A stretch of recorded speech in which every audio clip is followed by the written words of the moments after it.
Point actu titre principal, le nouveau régime ne doit pas tomber dans les travers de l'injustice électorale qu'il a déjà subie dans le passé.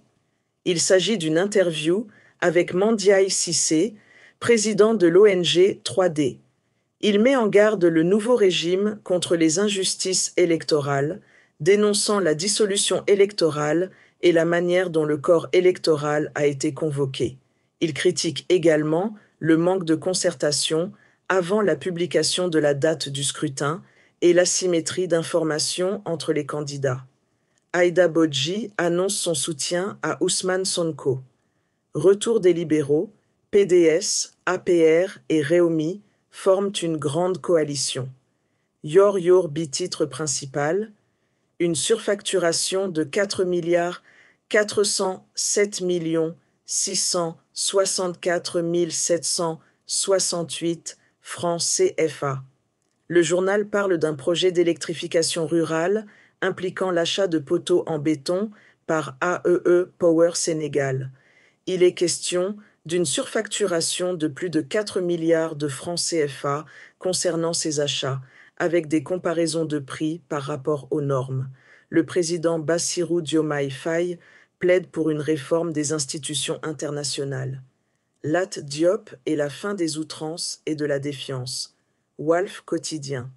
Titre principal, la polémique enfle entre l'Église et Sonko. Il est question d'un conflit croissant entre Ousmane Sonko et l'Église catholique sur l'enseignement privé catholique. Tierno Alassane exprime ses craintes d'une escalade. Processus électoral mal parti avec l'opposition qui boycotte et le ministre de l'Intérieur qui tente de rassurer.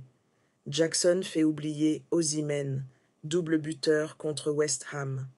Les législatives anticipées et les mouvements politiques entre PS, PDS, APR et Amadouba. Le Républicain, titre principal, élection législative du 17 novembre, la gauche plurielle en coalition avec Amadouba. Le journal met en avant la formation d'une coalition entre la gauche plurielle et Amadouba pour les élections législatives à venir. Il aborde également l'actualité politique avec un focus sur les mouvements et les alliances électorales. D'autres articles mentionnent une fresque humoristique et des analyses politiques locales. 24 heures, titre principal, leçon de choix, coalition, PASTEF, législative anticipée 2024. Ce journal s'intéresse principalement aux élections législatives anticipées et aux leçons à tirer des choix politiques faits par Ousmane Sonko et son parti, le PASTEF.